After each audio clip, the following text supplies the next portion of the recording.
ಆತ್ಮೀಯರೇ ನಮಸ್ಕಾರ. ದೂರದರ್ಶನದ ಈ ನೇರ ಫೋನ್ ಇನ್ ಕಾರ್ಯಕ್ರಮಕ್ಕೆ ತಮಗೆ ಆತ್ಮೀಯವಾದಂಥ ಸ್ವಾಗತ. ಕರ್ನಾಟಕ ತಮಗೆ ತಿಳಿದಿರೋ ಹಾಗೆ ಹಲವಾರು ವೈವಿಧ್ಯಮಯವಾದಂಥ ತೋಟಗಾರಿಕಾ ಬೆಳೆಗಳನ್ನು ಜೊತೆಗೆ ವಾತಾವರಣವನ್ನು ಹೊಂದಿರತಕ್ಕಂತಹ ಒಂದು ಪ್ರದೇಶ. ಇಲ್ಲಿ ಪ್ರಸ್ತುತ ಮುಂಗಾರು ಕ್ಷೀಣಿಸಿದಂತಹ ಸಂದರ್ಭದಲ್ಲಿ ಕೆಲವು ರೈತರಿಗೆ ಆತಂಕ ಇರಬಹುದು. ಈಗಾಗಲೇ ಕೆಲವು ಬೆಳೆಗಳನ್ನು ಬಿತ್ತನೆ ಮಾಡಿರಬಹುದು, ಇನ್ನು ಮಳೆ ಬರುವಂತಹ ನಿರೀಕ್ಷೆಯಲ್ಲಿ ರೈತರು ಕಾಯ್ತಾ ಇರಬಹುದು. ಇಂತಹ ಸಂದರ್ಭದಲ್ಲಿ ತೋಟಗಾರಿಕಾ ಬೆಳೆಗಳ ವಿಸ್ತೀರ್ಣವೂ ಕೂಡ ಜಾಸ್ತಿ ಆಗ್ತಾ ಇರತಕ್ಕಂಥ ಸಂದರ್ಭದಲ್ಲಿ ನಾವು ಯಾವ ತೋಟಗಾರಿಕಾ ಕ್ರಮಗಳನ್ನು, ಆಧುನಿಕ ಕ್ರಮಗಳನ್ನು ಅನುಸರಿಸಿದರೆ ಹೆಚ್ಚು ಲಾಭವನ್ನು ಪಡೆಯಬಹುದು ಎಂಬುದರ ನೇರ ಫೋನಿಂಗ್ ಕಾರ್ಯಕ್ರಮ ಇದಾಗಿದೆ. ಈ ಮುಂಗಾರು ಕ್ಷೀಣಿಸಿದಂತಹ ಸಂದರ್ಭದಲ್ಲಿ ನಾವು ಯಾವ ಕ್ರಮಗಳನ್ನು ಕೈಗೆತ್ತಿಕೊಳ್ಬಹುದು, ಇದರ ಬಗ್ಗೆ ತಮ್ಮ ಪ್ರಶ್ನೆಗಳಿಗೆ ಉತ್ತರವನ್ನು ನೀಡಲಿಕ್ಕೆ ನಮ್ಮೊಟ್ಟಿಗೆ ಸ್ಟುಡಿಯೋದಲ್ಲಿರ್ತಕ್ಕಂಥವರು ಬಾಗಲಕೋಟೆಯ ತೋಟಗಾರಿಕಾ ವಿಷಯಗಳ ವಿಶ್ವವಿದ್ಯಾನಿಲಯದ ಕುಲಪತಿಗಳಾದಂತಹ ನಲ್ಮೆಯ ಡಾಕ್ಟರ್ DL ಮಹೇಶ್ವರ್ ಅವರು ನಮ್ಮೊಟ್ಟಿಗೆ ಇದ್ದಾರೆ. ಜೊತೆಗೆ ಒಂದು ಸಂತೋಷದ ವಿಚಾರ ಅಂತ ಹೇಳಿದ್ರೆ, ಇಲ್ಲಿಯವರೆಗೂ ಕರ್ನಾಟಕ ರಾಜ್ಯದ ತೋಟಗಾರಿಕಾ ಇಲಾಖೆಯ ನಿರ್ದೇಶಕರಾಗಿದ್ದುಕೊಂಡು ಇತ್ತೀಚೆಗಷ್ಟೇ ಕುಲಪತಿಗಳಾಗಿ ಅವರು ಅಧಿಕಾರವನ್ನು ಸ್ವೀಕರಿಸಿದ್ದಾರೆ. ಸರ್, ನಮ್ಮ ದೂರದರ್ಶನದ ಎಲ್ಲ ವೀಕ್ಷಕರ ಪರವಾಗಿ, ಜೊತೆಗೆ ನಮ್ಮ ದೂರದರ್ಶನ ಚಂದನ ವಾಹಿನಿಯ ಪರವಾಗಿ ತಮಗೆ ಹೃತ್ಪೂರ್ವಕವಾದಂಥ ಧನ್ಯವಾದಗಳು, ಅಭಿನಂದನೆಗಳು ಕೂಡ. ನಮಸ್ಕಾರ. ಮತ್ತೊಬ್ಬರು ನಮ್ಮೊಟ್ಟಿಗೆ ಸ್ಟುಡಿಯೋದಲ್ಲಿರ್ತಕ್ಕಂಥವರು ತಮ್ಮ ಪ್ರಶ್ನೆಗಳಿಗೆ ಉತ್ತರವನ್ನು ಕೊಡಲಿಕ್ಕೆ ಅದೇ ವಿಶ್ವವಿದ್ಯಾನಿಲಯದಲ್ಲಿ ಸಂಶೋಧನಾ ನಿರ್ದೇಶಕರಾಗಿರ್ತಕ್ಕಂತಹ ಡಾಕ್ಟರ್ J. ವೆಂಕಟೇಶ್ ಅವರು. ವೆಂಕಟೇಶ್ ಅವರಿಗೆ ಸ್ವಾಗತ ಮತ್ತು ನಮಸ್ಕಾರ. ನಮಸ್ಕಾರ. ಆತ್ಮೀಯರೇ, ತಾವು ವಿಷಯಕ್ಕೆ ಸಂಬಂಧಪಟ್ಟಂಥ ಪ್ರಶ್ನೆಗಳನ್ನು ಕೇಳ್ತೀರಲ್ಲ, ತಾವು ಪ್ರಶ್ನೆಗಳನ್ನು ಕೇಳಬೇಕಾದಂಥ ದೂರವಾಣಿ ಸಂಖ್ಯೆ ಈ ರೀತಿ ಇದೆ: 080-2354-2599. ಮತ್ತೊಂದು ದೂರವಾಣಿ ಸಂಖ್ಯೆ 080-2354-2699. ಪ್ರಶ್ನೆಗಳನ್ನು ಕೇಳ್ತೀರಿ ತಾನೆ? ಸರ್, ನಾವು ವಿಷಯಕ್ಕೆ ಬರೋಣ. ಇಲ್ಲಿ ಪ್ರಶ್ನೆಗಳನ್ನು ಕೇಳೋದಕ್ಕೆ ಮೊದಲು ನನ್ನದೇ ಒಂದು ಪ್ರಶ್ನೆ. ಈಗ ಮುಂಗಾರು ಕ್ಷೀಣಿಸಿದೆ ಅಂತಕ್ಕಂಥ ಒಂದು ಯಾವ ಆಧಾರದ ಮೇಲೆ ನಾವು ಹೇಳ್ತೀರಿ? ಈಗ ಒಂದು ಪರಿಸ್ಥಿತಿ ಹೇಗಿದೆ ಕರ್ನಾಟಕದಲ್ಲಿ? ಒಟ್ಟಾರೆ ನಮ್ಮ ಕರ್ನಾಟಕ ರಾಜ್ಯದಲ್ಲಿ ನಮ್ಮ ಜೂನ್ ಅಂತ್ಯದವರೆಗೆ ಬರ್ತಕ್ಕಂಥ ಮಳೆ ಏನಿತ್ತಲ್ಲ, ಅದು ಈಗಾಗಲೇ ವಾರ್ಷಿಕ ಸರಾಸರಿ ಸಂಬಂಧಪಟ್ಟಾಗೆ ಅಂತ ಏನು ಕಡಿಮೆನೇ ಆಗಿಲ್ಲ. ಮುಂದಿನ ದಿನಗಳಲ್ಲಿಯೂ ಸಹ ಆತಂಕ ಪಡ್ತಕ್ಕಂಥ ಸನ್ನಿವೇಶ ನಾವೇನು ಕಾಣ್ತಾ ಇಲ್ಲ. ಆದರೂ ಸಹ ನಮ್ಮ ಒಂದು ಪೂರಕವಾದಂಥ ಸಿದ್ಧತೆಗಳನ್ನ ಮಾಡಿಕೊಂಡಿದ್ದಾದರೆ ಖಂಡಿತವಾಗಿ ಯಾವುದೇ ಒಂದು ಸನ್ನಿವೇಶದಲ್ಲಿ ಮಳೆಯಿಂದ ಈ ನಮ್ಮ ತೋಟಗಾರಿಕೆ ಬೆಳೆಗಳ ವಿಸ್ತೀರ್ಣ ಮತ್ತು ತೋಟಗಾರಿಕೆ ಬೆಳೆಗಳ ಉತ್ಪಾದನೆಗೆ ಧಕ್ಕೆ ಆಗಬಾರ್ದು ಅಂತಕ್ಕಂಥ ಒಂದು ಹಿತದೃಷ್ಟಿಯಿಂದ ನಾವು ಕೆಲವು ಪರ್ಯಾಯವಾದಂಥ ಕಾರ್ಯಕ್ರಮಗಳ ರೂಪಿಸ್ಕೊಂಡಿದ್ದೇವೆ. ಆ ಪರ್ಯಾಯವಾದ ಕಾರ್ಯಕ್ರಮಗಳ ಮುಖೇನ ಯಾವ ರೀತಿಯಾಗಿ ತೋಟಗಾರಿಕೆ ಬೆಳೆಗಳನ್ನ ನಿರ್ವಹಣೆ ಮಾಡಬೇಕು, ಯಾವ ರೀತಿಯಾದಂಥ ಹೊಸ ತಳಿಗಳನ್ನ, ಹೊಸ ಪದ್ಧತಿಗಳನ್ನ ಅಳವಡಿಸ್ಕೋಬೇಕು ಅನ್ನೋದ್ರ ಬಗ್ಗೆ ನಾವು ಚಿಂತನೆ ಮಾಡಿ ರೈತರಿಗೆ ಬೇಕಾಗ್ತಕ್ಕಂಥ ಮಾಹಿತಿ, ವಸ್ತು ಮುಖೇನ ಕೊಡ್ತಕ್ಕಂಥ ಸೌಲಭ್ಯಗಳು ಮತ್ತು ರಾಜ್ಯ ಸರ್ಕಾರದಲ್ಲಿ ದೊರೆತಕ್ಕಂಥ ಎಲ್ಲ ಸೌಲಭ್ಯಗಳನ್ನ, ಸಹಕಾರಗಳನ್ನ ನೀಡ್ತಕ್ಕಂಥ ಉದ್ದೇಶದಿಂದ ಇವತ್ತು ನಾವು ಇಲ್ಲಿ ಮುಂದೆ ಕೂತಿದ್ದೇವೆ. ತುಂಬ ಸಂತೋಷ ಸರ್. ಡಾಕ್ಟರ್ ವೆಂಕಟೇಶ್ ಅವರಿಗೆ ಪ್ರಶ್ನೆ ಏನಂತ ಹೇಳಿದ್ರೆ, ಈಗಾಗಲೇ ಇರತಕ್ಕಂತಹ ತೋಟಗಾರಿಕಾ ಬೆಳೆಗಳಲ್ಲಿ ಸಂಕ್ಷಿಪ್ತವಾಗಿ ಮಳೆ ಕಡಿಮೆ ಆಗಿರ್ತಕ್ಕಂಥ ಸಂದರ್ಭದಲ್ಲಿ ಯಾವ ಮುನ್ನೆಚ್ಚರಿಕೆ ಕ್ರಮಗಳನ್ನು ಕೈಗೆತ್ತಿಕೊಂಡ್ರೆ ಒಳ್ಳೆಯದು ಸರ್? ಈಗ ಪ್ರಮುಖವಾಗಿ ನಾವು ಈಗ ಏನು ಮಳೆ ಕ್ಷೀಣಿತಗೊಂಡು ನಾವು 30-40% ಒಂದು ಮಳೆ ಪ್ರಮಾಣ ಕಡಿಮೆ ಆಗಿದೆ. ಇಂಥ ಒಂದು ಸಂದರ್ಭದಲ್ಲಿ ನಮಗೆ ಹಾಲಿ ಇರ್ತಕ್ಕಂಥ ತೋಟಗಾರಿಕೆ ಬೆಳೆಗಳಲ್ಲಿ ನಾವು ಅನುಸರಿಸಬೇಕಂತ ಪ್ರಮುಖ ಕಾರ್ಯಕ್ರಮ ಅಂತಂದರೆ ನಾವು ತೇವಾಂಶ ಸಂರಕ್ಷಣೆ ಮಾಡಬೇಕು. ಈ ತೇವಾಂಶ ಸಂರಕ್ಷಣೆ ಮಾಡಬೇಕಾದ್ರೆ ನಾವು ಈ ಗಿಡದ ಬುಡದಲ್ಲಿರ್ತಕ್ಕಂಥ ಮಣ್ಣಿನಲ್ಲಿರ್ತಕ್ಕಂಥ ತೇವಾಂಶವನ್ನು ನಾವು ಸಂರಕ್ಷಣೆ ಮಾಡಬೇಕು ಅಂತಂದಾಗ ಆ ಗಿಡದ ಸುತ್ತಲೂ ಹೊದಿಕೆಯನ್ನು ಮಾಡ್ತಕ್ಕಂಥದ್ದು. ಹೊದಿಕೆ ಅಂದರೆ ಅಲ್ಲಿ ಸಿಗ್ತಕ್ಕಂಥ ತ್ಯಾಜ್ಯ ವಸ್ತುಗಳಾಗಿರ್ಬೋದು, ಹುಲ್ಲಾಗಿರ್ಬೋದು, ದರಿಗೆಲೆ ಆಗಿರ್ಬೋದು. ಇಲ್ಲ ಅಂತಂದರೆ ನಮ್ಮಲ್ಲಿ ತ್ಯಾಜ್ಯ ವಸ್ತುಗಳು ಸಿಗೋದು ಕಷ್ಟ ಅಂತಂದರೆ ಈ ಒಂದು ಕಪ್ಪು ಬಣ್ಣದ ಪಾಲಿಥೀನ್ ಶೀಟನ್ನು ಸಹ ನಾವು ಹಾಕಿ ಈ ತೇವಾಂಶ ಸಂರಕ್ಷಣೆಯನ್ನು ಮಾಡ್ಬೋದು. ಅದೇ ರೀತಿ ನಾವು ಗಿಡಗಳಿಗೆ ಹೆಚ್ಚಿನ ಪ್ರಮಾಣದಲ್ಲಿ ಕೊಟ್ಟಿಗೆ ಗೊಬ್ಬರ, ಎರೆ ಗೊಬ್ಬರ, ಈ ಥರ ಒಂದು ಸಾವಯವ ಗೊಬ್ಬರಗಳನ್ನು ನಾವು ಅತಿ ಹೆಚ್ಚಾಗಿ ನಾವು ಗಿಡಗಳಿಗೆ ಹಾಕೋದ್ರಿಂದ ನಮಗೆ ಮಣ್ಣಿನಲ್ಲಿ ಸುಧಾರಣೆ ಆಗಿ ತೇವಾಂಶ ಇಟ್ಕೊತಕ್ಕಂಥ ಒಂದು ಶಕ್ತಿಯು ಸಹ ಹೆಚ್ಚಾಗುತ್ತೆ ಅಂತ. ಇದೇ ರೀತಿ ನಾವು ಈ ಇಂಗು ಗುಂಡಿಗಳು ಅಂತ ಹೇಳ್ತೀವಿ. ಅಂದರೆ ಬಿದ್ದಂಥ ನೀರನ್ನು ಪೋಲಾಗಿ ಹೋಗದೆ ಅದು ಗಿಡದಲ್ಲಿ ಅಥವಾ ಗಿಡ ಸುತ್ತಮುತ್ತಲೇ ಇಂಗುವಂತೆ ಮಾಡೋದಕ್ಕೆ ನಾವು ಈ ಒಂದು ಗಿಡಗಳ ಅಂದರೆ ಸಾಲಿನ ಮಧ್ಯಂತರದಲ್ಲಿ ನಾವು ಈ ಒಂದು ಗುಂಡಿಗಳನ್ನು 1 ಅಡಿ ಅಗಲ 2 ಅಡಿ ಉದ್ದದ ಗುಂಡಿಗಳನ್ನು ತೆಗೆದು ನೀರು ಇಂಗುವಂತೆ ಮಾಡ್ತಕ್ಕಂಥದ್ದು ಅದು ಅದಕ್ಕೆ ಪುನರ್ಬಳಕೆ ಆಗೋದ್ರಿಂದ ಉತ್ತಮ ಆಗುತ್ತೆ. ಸರ್, ನಾವೇನು ಈ ಚಿತ್ರದಲ್ಲಿ ಕಾಣ್ತಾ ಇದ್ದೀವಿ, ಇಂತಹ ಗುಂಡಿಗಳನ್ನು ಎಲ್ಲಾ ಬೆಳೆಗಳಲ್ಲೂ ನಾವು ಅನುಸರಿಸಲಿಕ್ಕೆ ಸಾಧ್ಯ ಇದೆಯಾ? ಹೆಚ್ಚಿನ ಮಟ್ಟಿಗೆ ಬಹುವಾರ್ಷಿಕ ಬೆಳೆಗಳಲ್ಲಿ, ಇವತ್ತು ಹಣ್ಣಿನ ಬೆಳೆಗಳಾಗಿರ್ಬೋದು ಅಥವಾ ಇವತ್ತು ಪ್ಲಾಂಟೇಷನ್ ಬೆಳೆಗಳಾಗಿರ್ಬೋದು, ಇಂಥ ಒಂದು ಬೆಳೆಗಳಲ್ಲಿ ಹೆಚ್ಚು ಅಂತರ ಉಳ್ಳತಕ್ಕಂಥ ಏನು ಬೆಳೆಗಳಿದ್ದಾವೆ ಅಂಥದ್ರಲ್ಲಿ ಈ ಇಂಗುಗಳನ್ನು ಮಾಡೋದ್ರಿಂದ ಇದು ಬಹಳ ಉತ್ತಮವಾಗಿ ಸಹಕಾರಿಯಾಗುತ್ತೆ. ನಮ್ಮ ಒಂದು ಪ್ರಶ್ನೆ ಇದೆ, ಅದು ತೆಗೆದುಕೊಂಡು ನಮ್ಮ ಚರ್ಚೆನ ಮುಂದುವರಿಸೋಣ. ಸುಭಾಷ್ ಅಂತಕ್ಕಂಥವ್ರು. ಹಲೋ ಸುಭಾಷ್, ಪ್ರಶ್ನೆ ಕೇಳಿ. ನಾನು 10 ಎಕರೆಯಲ್ಲಿ 650 ಮಾವಿನ ಗಿಡವನ್ನು ಹಚ್ಚಿದ್ದೇನೆ. ಕಳೆದ 6 ವರ್ಷ ಆಯ್ತು.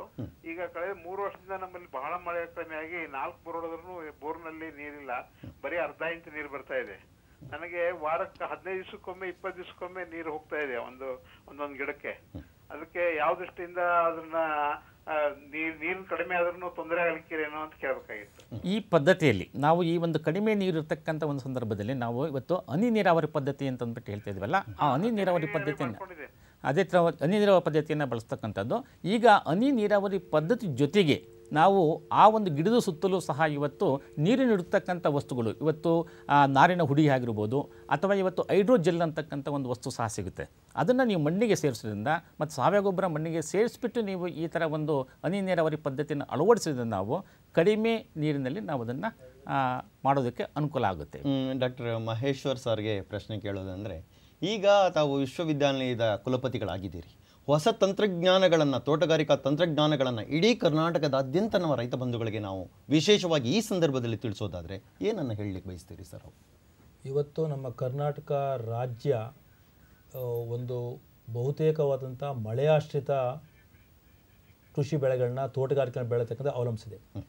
ಮುಂದಿನ ದಿನಗಳಲ್ಲಿ ನಮ್ಮ ರೈತ ವರ್ಗವನ್ನು, ರೈತ ಸಮೂಹವನ್ನು ನೀರಿನ ಸದ್ಬಳಕೆ ಮಾಡ್ತಕ್ಕಂಥ ದೃಷ್ಟಿಯಿಂದ ಹಾಗೂ ಈ ಒಂದು ಉತ್ಪಾದಕತೆಯನ್ನು ಹೆಚ್ಚು ಮಾಡ್ತಕ್ಕಂಥ ಕ್ರಮಗಳನ್ನ ಇವತ್ತು ರೈತ ವರ್ಗದವರು ಅಳವಡಿಸ್ಕೊಂಡಿದ್ದೆ ಆದರೆ ಖಂಡಿತವಾಗಿ ಮುಂದಿನ ಸುಸ್ಥಿರತೆಗೆ ಅದು ಅನುಕೂಲ ಆಗುತ್ತೆ. ಈ ದಿಕ್ಕಿನಲ್ಲಿ ನಮ್ಮ ತೋಟಗಾರಿಕೆ ವಿಶ್ವವಿದ್ಯಾಲಯದ ವತಿಯಿಂದ ಹಾಗೂ ಸಂಶೋಧನಾ ಕೇಂದ್ರಗಳ ವತಿಯಿಂದ ಹಲವಾರು ನೀರಿನ ಸದ್ಬಳಕೆ ಮಾಡ್ತಕ್ಕಂಥ, ನೀರಿನ ಮಿತ ಬಳಕೆ ಮಾಡ್ತಕ್ಕಂಥ ಕೆಲವು ತಂತ್ರಗಳಿದ್ದಾವೆ. ಈಗಾಗಲೇ ಹೇಳಿದಾಗೆ ಹನಿ ನೀರಾವರಿ ಅಂತಕ್ಕಂಥ ಜೊತೆಗೆ ಈಗ ನಾವು ಹನಿ ನೀರಾವರಿನ ಮುಂದುವರೆದು ಹೋಗಿದ್ದಾದರೆ ಈ ರಸಾವರಿ ಅಂತ ಮಾಡ್ತೀವಿ, ಅಂದರೆ ಫರ್ಟಿಗೇಷನ್ ಅಂತ.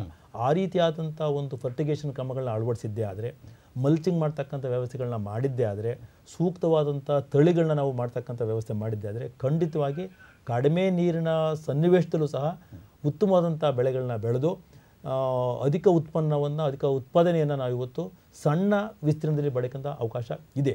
ಈ ದಿಕ್ಕಿನಲ್ಲಿ ಇವತ್ತು ನಮ್ಮ ರೈತ ಸಮೂಹ ಇವತ್ತು ಆಲೋಚನೆ ಮಾಡಬೇಕಾಗಿದೆ, ಅಂಥ ತಂತ್ರಗಳನ್ನ ಅಳವಡಿಸ್ಕೊಂಡು ಮುಂದೆ ಬರಬೇಕಾಗಿದೆ. ಸಂತೋಷ ಸರ್. ಒಂದು ಮಲ್ಲಿಕಾರ್ಜುನ್ ಅಂತಕ್ಕಂಥ ಒಂದು ಪ್ರಶ್ನೆ ಕೇಳ್ತಾ ಇದ್ದಾರೆ ಅರಸೀಕೆರೆಯಿಂದ. ಮಲ್ಲಿಕಾರ್ಜುನ್, ಪ್ರಶ್ನೆ ಕೇಳಿ. ಹಲೋ. ಹಾಂ, ಪ್ರಶ್ನೆ ಕೇಳಿ ಮಲ್ಲಿಕಾರ್ಜುನ್. ಸರ್, ನಾವು ತೆಂಗಿನ ತೋಟದಲ್ಲಿ ಹಾಂ ಇದ್ರ ಬಗ್ಗೆ ಮುಚ್ಚಿಗೆ ಹಾಕೋದು, ಆಮೇಲೆ ಲಘು ಪೋಷಕಾಂಶಗಳ ಬಗ್ಗೆ ಒಂದು ಸ್ವಲ್ಪ ವಿಷಯ ತಿಳ್ಕೊಂಡು. ನಮ್ಮಲ್ಲಿ ಜಾಸ್ತಿ ರಸಸೋರ ರೋಗ ಇದೆ. ಈ ಮಳೆಗಾಲ ಕಡಿಮೆ ಆದಂಗೆ ಜಾಸ್ತಿ ಆಗ್ತಾ ಹೋಗುತ್ತೆ. ಕಾಂಡ ಸೋರುವಂತಹ ರೋಗ ಇರ್ತಕ್ಕಂಥದ್ದು ಏನು? ಇವತ್ತು ಈ ಕಾಂಡ ಸೋರುವ ರೋಗ ಏನಾದರೂ ಕಂಡು ಬಂದಲ್ಲಿ ನಾವು ಆ ಒಂದು ಕಾಂಡ ಸೋರ್ತಕ್ಕಂಥದ್ದನ್ನು ಕೆತ್ತಿ ತೆಗೆದು ಅದಕ್ಕೆ ನಾವು ಈ ಒಂದು ಆ ಅಂಟು ದ್ರಾವಣ ನಾವು ಕೆತ್ತಿ ತೆಗಿಬೇಕು. ಅದು ಆರೋಗ್ಯವಾದಂಥ ಒಂದು ಇದು ಸಿಗೋವರೆಗೂ ಕೆತ್ತಿ ತೆಗೆದುಬಿಟ್ಟು ಅದಕ್ಕೆ ನಾವು ಇವತ್ತು ನಮ್ಮಲ್ಲಿ ಈ ಒಂದು ಬ್ಲೈಟ್ಯಾಕ್ಸ್ ಅಥವಾ ಕಾಪರ್ ಆಕ್ಸಿಕ್ಲೋರೈಡ್ ಅಂತ ಹೇಳ್ತೀವಲ್ಲ, ಆ ಕಾಪರ್ ಆಕ್ಸಿಕ್ಲೋರೈಡಿಂದ ಅದನ್ನು ಲೇಪನ ಮಾಡಬೇಕು. ಆ ಲೇಪನ ಮಾಡಿದಾಗ ಅದು ಬಹಳ ಉತ್ತಮ ಆಗುತ್ತೆ. ಇದು ಅದೇ ರೀತಿ ರೋಗ ನಿಯಂತ್ರಣ ಆಯಿತು. ಆ ಒಂದು ಮುಚ್ಚಿಗೆ ಬೆಳೆಗಳಲ್ಲಿ ಆ ಒಂದು ಅರಸೀಕೆರೆ ಪ್ರದೇಶಕ್ಕೆ ಏನು ಮಾಡ್ಬೋದು ಸರ್ ನಾವೀಗ? ಅರಸೀಕೆರೆ ಮುಚ್ಚಿಗೆ ಪ್ರದೇಶದಲ್ಲಿ ನಾವು ಈ ಬಿದ್ದಂಥ ಒಂದು ಗರಿಗಳನ್ನೇ ಅದನ್ನು ನಾವು ಚಾಪ್ ಮಾಡಿ, ಅಂದರೆ ಕಟ್ ಮಾಡಿಬಿಟ್ಟು ನಾವು ಈ ಗಿಡ ಸುತ್ತಲೂ ಸಹ ನಾವು ಒಂದು 2 ಮೀಟರ್ ಅಗಲದಲ್ಲಿ ನಾವು ಅದನ್ನು ಹಾಕೋದ್ರಿಂದ ನಮಗೆ ಅದು ಬಹಳ ಉತ್ತಮವಾಗಿ ತೇವಾಂಶ ಸಂರಕ್ಷಣೆ ಮಾಡೋಕ್ಕೆ ಆಗುತ್ತೆ. ಆ ತ್ಯಾಜ್ಯ ವಸ್ತುವನ್ನು ನೀವು ಪರಿಣಾಮಕಾರಿಯಾಗಿ ಬಳಕೆ ಆದ್ದೇ ಆದರೆ ಉತ್ತಮ ರೀತಿಯಲ್ಲಿ ನೀವು ತೇವಾಂಶ ಸಂರಕ್ಷಣೆಯನ್ನು ಮಾಡೋದಕ್ಕೆ ಸಾಧ್ಯತೆ. ಬಹುಶಃ ಅರಸೀಕೆರೆ ಭಾಗ ಮಾತ್ರ ಅಲ್ಲ, ತೆಂಗಿನ ಬೆಳೆಯತಕ್ಕಂಥ ಯಾವುದೇ ಪ್ರದೇಶದಲ್ಲೂ ಕೂಡ ಈ ಒಂದು ಕ್ರಮವನ್ನು ಅನುಸರಣೆ ಮಾಡಬಹುದು. ತುಂಬ ಸಂತೋಷ ಸರ್. ಈಗ ಸರ್, ಹೊಸ ತಳಿಗಳ ಬಗ್ಗೆ ಹೇಳೋದಾದರೆ, ನಾವು ಹೇಳಿದೆ ಮೊದಲೇ, ಕರ್ನಾಟಕ ವೈವಿಧ್ಯಮಯವಾದಂಥ ವಾತಾವರಣ, ಜೊತೆಗೆ ತೋಟಗಾರಿಕಾ ಬೆಳೆಗಳು, ತರಕಾರಿ ಬೆಳೆಗಳಿದೆ, ಹೂವಿನ ಬೆಳೆಗಳಿದೆ, ಪ್ಲಾಂಟೇಷನ್ ಬೆಳೆಗಳಿದೆ, ಇಂತಹ ಸಂದರ್ಭ ಹಣ್ಣಿನ ಬೆಳೆಗಳಿವೆ. ಇಂತಹ ಸಂದರ್ಭದಲ್ಲಿ ವಿಶೇಷವಾಗಿ ಉತ್ಪಾದಕತೆಯನ್ನು ಮತ್ತು ಉತ್ಪಾದನೆಯನ್ನು ಜಾಸ್ತಿ ಮಾಡುವಾಗ ತಾವು ಏನನ್ನು ಹೇಳಲಿಕ್ಕೆ ಬಯಸ್ತೀರಿ ಸರ್ ಮಹೇಶ್ವರ್ ಸರ್? ಮೂಲತಃವಾಗಿ ಈ ಒಂದು ಉತ್ತಮವಾದಂಥ ಕ್ಷೇತ್ರಕ್ಕೆ ಸೂಕ್ತವಾದಂಥ ತಳಿಗಳನ್ನ ಇವತ್ತು ಆಯ್ಕೆ ಮಾಡ್ತಕ್ಕಂಥದ್ದು ಬಹಳ ಪ್ರಮುಖವಾದಂಥ ವಿಷಯ.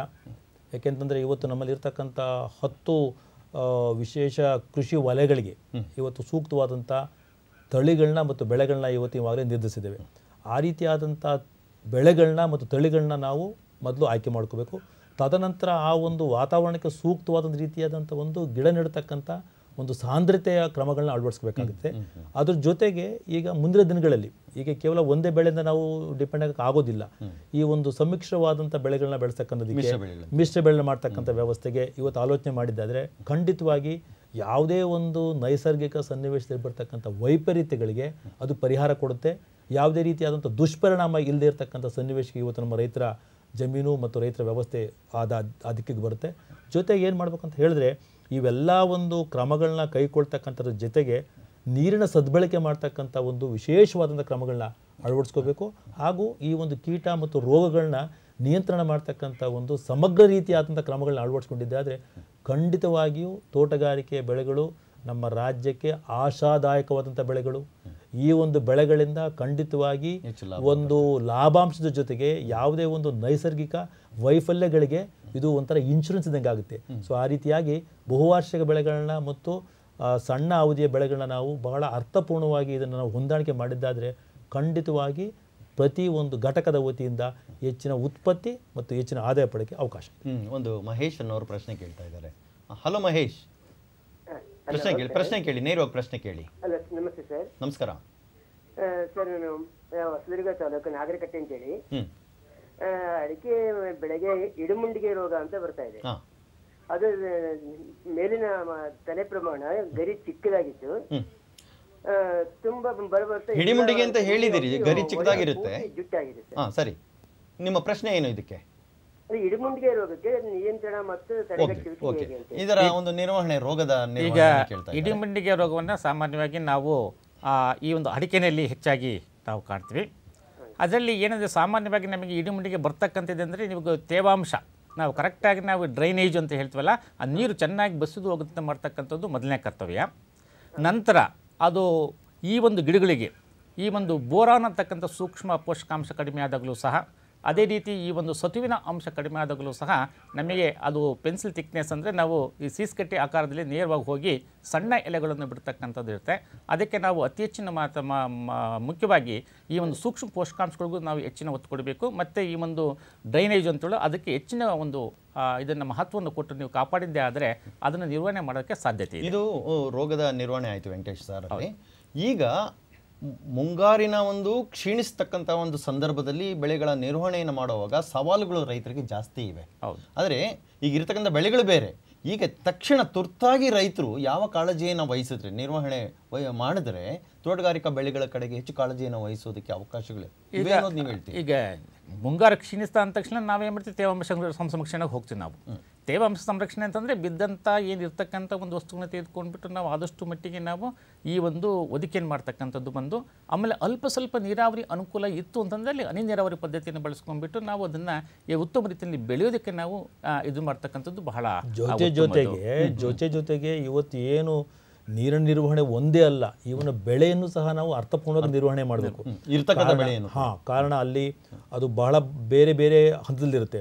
ಒಂದು ಹೂ ಕಚ್ಚಲಿರ್ಬೋದು, ಅಥವಾ ಕಾಯಿ ಬರ್ತಕ್ಕಂಥ ಸನ್ನಿವೇಶ ಇರ್ಬೋದು, ಅಥವಾ ಎಲೆಗಳನ್ನ ಬೆಳೆಸ್ತಕ್ಕಂಥ ಸನ್ನಿವೇಶ ಇರ್ಬೋದು. ಇವೆಲ್ಲವನ್ನೂ ಸಹ ನಾವು ಅರ್ಥಪೂರ್ಣವಾಗಿ ಅಧ್ಯಯನ ಮಾಡಿ ತಿಳ್ಕೊಂಡು ಅದನ್ನು ನಿಯಂತ್ರಣ ಮಾಡ್ತಕ್ಕಂಥ ವ್ಯವಸ್ಥೆ ಮಾಡಿದಾದರೆ ಗಿಡ ಉಳಿಯುತ್ತೆ, ಬಂದಿರತಕ್ಕಂಥ ಫಸಲು ಸಹ ಉಳಿಯುತ್ತೆ, ಸ್ವಲ್ಪ ಮಟ್ಟಿಗಾದರೂ ಒಂದು ಫಸಲು ಬರ್ತಕ್ಕಂಥದಕ್ಕೆ ಅವಕಾಶ ಇರುತ್ತೆ. ಈ ರೀತಿಯಾಗಿ ಒಂದು ಕ್ಯಾನಪಿ ಮ್ಯಾನೇಜ್ಮೆಂಟ್ ಅಂತ ಹೇಳ್ತೀವಿ, ಆಮೇಲೆ ಬ್ಲಾಸಮ್ ಮ್ಯಾನೇಜ್ಮೆಂಟ್ ಅಂತ ಹೇಳ್ತೀವಿ. ಇವೆಲ್ಲ ಮಾಡಿದ್ದೆ ಆದರೆ ನೀರಾವರಿಯ ಸನ್ನಿವೇಶಗಳಿರ್ತಕ್ಕಂಥ ದುಷ್ಪರಿಣಾಮವನ್ನು ಸಹ ನಾವು ನೀಗಲಾಯಿಸ್ಬೋದು. ಸಮಯ ಮುಗಿತಾ ಬಂತು ಸರ್. ಈಗ ಒಟ್ಟಾರೆ ನಮ್ಮ ತೋಟಗಾರಿಕಾ ಬೆಳೆಗಳಲ್ಲಿ ನಮ್ಮ ರೈತ ಬಂಧುಗಳು, ಇಡೀ ಕರ್ನಾಟಕದ ರೈತ ಬಂಧುಗಳಿಗೆ ಸಂಕ್ಷಿಪ್ತವಾಗಿ ಈ ಒಂದು ಮುಂಗಾರಿನ ಈ ಕ್ಷೀಣಿಸಿದಂತಹ ಒಂದು ಪರಿಸ್ಥಿತಿಯಲ್ಲಿ, ಮಳೆ ಕ್ಷೀಣಿಸಿದಂಥ ಪರಿಸ್ಥಿತಿಯಲ್ಲಿ ಏನು ಕಿವಿ ಮಾತು ಸಂಕ್ಷಿಪ್ತವಾಗಿ ಹೇಳಲಿಕ್ಕೆ ಬಯಸ್ತೀರಿ ವೆಂಕಟೇಶ್ ಸರ್? ಈಗ ನಾವು ಏನು ಸಂಶೋಧನಾ ಫಲಿತಾಂಶದಿಂದ ಬಂದಂಥ ನಮ್ಮ ವಿಶ್ವವಿದ್ಯಾಲಯದಲ್ಲಿ ಕೊಟ್ಟಿರ್ತಕ್ಕಂಥ ಈ ಒಂದು ನಿಟ್ಟಿನಲ್ಲಿ ಈ ಒಂದು ಸಂರಕ್ಷಣೆ ಮಾಡ್ತಕ್ಕಂಥದ್ದಾಗಿರ್ಬೋದು, ಕೀಟಗಳ ನಿರ್ವಹಣೆ ಆಗ್ತಕ್ಕಂಥದ್ದು, ಅಥವಾ ಸಂದಿಗ್ಧ ಪರಿಸ್ಥಿತಿಯಲ್ಲಿ ನಾವು ಯಾವ ರೀತಿ ನಾವು ನೀರಾವರಿಯನ್ನು ಮಾಡಬೇಕು ಅಂತಕ್ಕಂಥ ಹಲವಾರು ಶಿಫಾರಸುಗಳನ್ನು ನಾವು ಏನು ಮಾಡಿದ್ವಿ, ಆ ಶಿಫಾರಸು ಮಾಡಿದಂಥ ಬೇಸಾಯ ಕ್ರಮಗಳನ್ನು ಅನುಸರಣೆ ಮಾಡಿದ್ದೇ ಆದಲ್ಲಿ ಇದನ್ನು ನಾವು ಇವತ್ತು ಈ ಒಂದು ನಾವು ಪ್ಯಾಕೇಜ್ ಆಫ್ ಪ್ರಾಕ್ಟೀಸ್ ಅಂತ ಬೇಸಾಯ ಸುಧಾರಿತ ಕ್ರಮಗಳಲ್ಲಿ ನಾವು ಕೂಲಂಕುಷವಾಗಿ ಕೊಟ್ಟಿದ್ವಿ ನಾವು. ಆ ಕೂಲಂಕುಷವಾಗಿರ್ತಕ್ಕಂಥ ತಾವುಗಳು ಓದಿ ಅದರತಕ್ಕಂಥ ಕ್ರಮಗಳನ್ನು ಮಾಡ್ಬೋದು. ಅದೇ ರೀತಿ ನಮ್ಮಲ್ಲಿ ಹತ್ತಿರ ಇರ್ತಕ್ಕಂಥ ಸಂಶೋಧನಾ ಕೇಂದ್ರಗಳಿಗೆ ತಾವು ಭೇಟಿ ನೀಟ್ಟಿಬಿಟ್ಟು ನಮ್ಮ ವಿಜ್ಞಾನಿಗಳಿಂದ ಸಹ ಮಾಹಿತಿ ನೀವು ಪಡೆದುಬಿಟ್ಟು ಭಾಳ ಪರಿಣಾಮಕಾರಿಯಾಗಿ ಇವುಗಳನ್ನ ನಿರ್ವಹಣೆ ಮಾಡೋಕ್ಕೆ ಸಾಧ್ಯತೆ ಇದೆ. ಅದಕ್ಕೆ ರೈತ ಬಾಂಧವರು ಹೆಚ್ಚಿನ ಒಂದು ಮಹತ್ವವನ್ನು ಕೊಡಬೇಕು ಅಂತ ನಾನು ಕೇಳ್ಕೊಳ್ತೇನೆ. ರಾಜೇಶ್ ಅನ್ನೋರು, ನಾವು ಇನ್ನೇನು ಮುಕ್ತಾಯ ಮಾಡುವಂಥ ಹಂತದಲ್ಲಿ ಒಂದು ಪ್ರಶ್ನೆ ಬರ್ತಾ ಇದೆ. ರಾಜೇಶ್ ಅವರು ಸಿರಿಸಿಯಿಂದ ಪ್ರಶ್ನೆ ಕೇಳ್ತಾ ಇದ್ದಾರೆ. ರಾಜೇಶ್, ಪ್ರಶ್ನೆ ಕೇಳಿ. ರಾಜೇಶ್, ಹಲೋ. ಹಾಂ, ನಮಸ್ಕಾರ. ನೇರವಾಗಿ ಪ್ರಶ್ನೆ ಕೇಳಿ.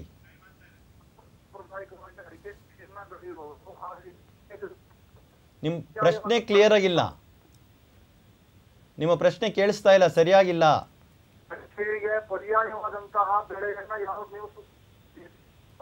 ಓಕೆ ಓಕೆ ಈ ಮಳೆ ಕ್ಷೀಣಿಸಿದಂಥ ಸಂದರ್ಭದಲ್ಲಿ ಒಟ್ಟಾರೆ ಪರ್ಯಾಯ ಬೆಳೆಗಳು ಯಾವುವನ್ನ ಅಡಿಕೆಗೆ ಪರ್ಯಾಯವಾಗಿ ಶಿರಸಿ ಭಾಗಕ್ಕೆ ಏನು ಹೇಳ್ಬೋದು ಸರ್? ಈಗ ಶಿರಸಿ ಭಾಗಕ್ಕೆ ನಾವು ಪರ್ಯಾಯವಾದಂಥ ಬೆಳೆಗಳು ಅಂತಂದರೆ ನಾವು ಅಡಿಕೆಯನ್ನು ಬಿಟ್ಟು ನಾವು ಬೇರೆ ವಾರ್ಷಿಕ ಬೆಳೆಗಳಿಗೆ ನಾವು ಅತಿ ಹೆಚ್ಚಿನ ಒಂದು ಮಹತ್ವ ಕೊಡ್ಬೋದು. ಅಲ್ಲ ಅಂತಂದರೆ ನಾವು ಈ ಒಂದು ಇದರಲ್ಲಿ ನಾವು ಈ ಒಂದು ಮಿಶ್ರ ಬೆಳೆ ಪದ್ಧತಿ ಬರುತ್ತೆ. ಇವತ್ತು ಕರಿಮೆಣಸು ಬೆಳೀತಕ್ಕಂಥದ್ದಾಗಿರ್ಬೋದು, ಅಥವಾ ಮಧ್ಯಂತರದಲ್ಲಿ ಬಾಳೆ ಬೆಳೀತಕ್ಕಂಥದ್ದಾಗಿರ್ಬೋದು, ಕೋಕೋ ಬೆಳೀತಕ್ಕಂಥ ಒಂದು ಆಗಿರ್ತಕ್ಕಂಥದ್ದು. ಅದ್ರ ಜೊತೆಗೆ ಇನ್ನು ಈ ಒಂದು ಏಲಕ್ಕಿಗಳನ್ನು ಸಹ ನಾವು ಮಾಡ್ತಕ್ಕಂಥದ್ದು ನಾವು ಯಾಕೆಂದ್ರೆ ಆ ವಾತಾವರಣಕ್ಕೆ ತಕ್ಕಂಥ ಆ ಬೆಳೆಗಳ ಬಗ್ಗೆ ನಾವು ಹೆಚ್ಚಿನ ಒತ್ತನ್ನು ಕೊಡ್ತಕ್ಕಂಥದ್ದು. ಈಗ ರೈತರ ಮುಂದಿರತಕ್ಕಂಥ ಸವಾಲುಗಳಂತೆ ತಮ್ಮಲ್ಲೂ ಕೂಡ ಸಾಕಷ್ಟು ಸವಾಲುಗಳಿವೆ ಅಂತ ನಾವು ಭಾವಿಸ್ತೇವೆ. ತಾವು ಕೊನೆಯದಾಗಿ ನಮ್ಮ ಇಡೀ ಕರ್ನಾಟಕದ ರೈತ ಬಂಧುಗಳಿಗೆ ಏನನ್ನ ಹೇಳಲಿಕ್ಕೆ, ಕಿವಿ ಮಾತಾಗಿ ಹೇಳಲಿಕ್ಕೆ ಬಯಸ್ತೀರಿ ಸರ್? ಕರ್ನಾಟಕ ರಾಜ್ಯದಲ್ಲಿರ್ತಕ್ಕಂಥ ರೈತ ಬಂಧುಗಳು ಯಾರೂ ಸಹ ಈ ಒಂದು ಮಳೆ ಕ್ಷೀಣಿತ ಆಯಿತು ಅಂತಕ್ಕಂಥ ಸನ್ನಿವೇಶದಲ್ಲಿ ಮನೋಸ್ಥೈರ್ಯನ ಕಳ್ಕೋಬಾರ್ದು. ಖಂಡಿತವಾಗಿ ಬೇಕಾಗ್ತಕ್ಕಂಥ ಪರ್ಯಾಯವಾದಂಥ ಬೆಳೆ ಪದ್ಧತಿ ಮತ್ತು ಸೂಕ್ತವಾದಂಥ ಸಕಾಲಿಕ ಸಲಹೆಗಳನ್ನ ಕೊಡ್ತಕ್ಕಂಥ ವ್ಯವಸ್ಥೆ ಇವತ್ತು ನಮ್ಮ ತೋಟಗಾರಿಕೆ ವಿಶ್ವವಿದ್ಯಾಲಯ ಮತ್ತು ಹಲವಾರು ತೋಟಗಾರಿಕೆ ಸಂಶೋಧನಾ ಕೇಂದ್ರಗಳು ಹಾಗೂ ನಮ್ಮ ಕೃಷಿ ತೋಟಗಾರಿಕೆ ಇಲಾಖೆಯಲ್ಲೂ ಸಹ ಇದು ಲಭ್ಯ ಇರೋ ಕಾರಣಕ್ಕಾಗಿ ಬೇಕಾಗ್ತಕ್ಕಂಥ ಎಲ್ಲ ಸಲಹೆ ಸೌಕರ್ಯ ಮತ್ತು ಬೇಕಾಗ್ತಕ್ಕಂಥ ಎಲ್ಲ ರೀತಿಯಾದಂಥ ಅನುಕೂಲ ಕೊಡ್ತಕ್ಕಂಥ ಸಿದ್ಧತೆ ರೆಡಿಯಾಗಿದೆ. ಹಾಗಾಗಿ ಯಾವ ರೈತ ವರ್ಗದವರು ಸಹ ಇವತ್ತು ಅವರು ಬಹಳ ದೃಢವಾಗಿರಬಹುದು. ಎಂಥ ಸನ್ನಿವೇಶ ಬಂದರೂ ಸಹ ಆ ಒಂದು ಸನ್ನಿವೇಶನ ನಿರ್ವಹಿಸ್ತಕ್ಕಂಥ ಪರ್ಯಾಯ ಬೆಳೆಗಳು ಹಾಗೂ ಸಲಹೆಗಳು ಕೊಡ್ತಕ್ಕಂಥದಕ್ಕೆ ಇಲಾಖೆ ನಮ್ಮ ಎಲ್ಲ ಸರ್ಕಾರದ ವ್ಯವಸ್ಥೆ ಇವತ್ತು ಸಿದ್ಧವಾಗಿದೆ. ತುಂಬ ಸಂತೋಷ ಸರ್. ತಾವು ಈ ಕ್ಲಬ್ನ ಸಮಯದಲ್ಲಿ ಬಂದು ನಮ್ಮ ವೀಕ್ಷಕರ ಕೆಲವು ಪ್ರಶ್ನೆಗಳಿಗೆ ಸಮಂಜಸವಾದ ಉತ್ತರವನ್ನು ಕೊಟ್ಟಿದ್ದೀರಿ. ಕೇಳಿದ್ರಲ್ಲ ರೈತ ಬಂಧುಗಳೇ, ತಾವು ಹೆಚ್ಚಿನ ಮಾಹಿತಿಯನ್ನು ತೋಟಗಾರಿಕಾ ವಿಷಯದಲ್ಲಿ ಪಡೆದು ಬೆಳೆಗಳನ್ನು ನಿರ್ವಹಣೆ ಮಾಡೋದಾದರೆ ಹೆಚ್ಚಿನ ಲಾಭವನ್ನು ಪಡೆಯಬಹುದು ಅಂತಕ್ಕಂಥದ್ದು ಇಬ್ಬರು ತಜ್ಞರುಗಳ ಒಂದು ಅಭಿಪ್ರಾಯ. ಅವರಿಬ್ಬರಿಗೂ ಕೂಡ ನಿಮ್ಮೆಲ್ಲರ ಪರವಾಗಿ ಹೃತ್ಪೂರ್ವಕವಾದಂಥ ಧನ್ಯವಾದಗಳು. ನಮಸ್ಕಾರ. ನಮಸ್ಕಾರ.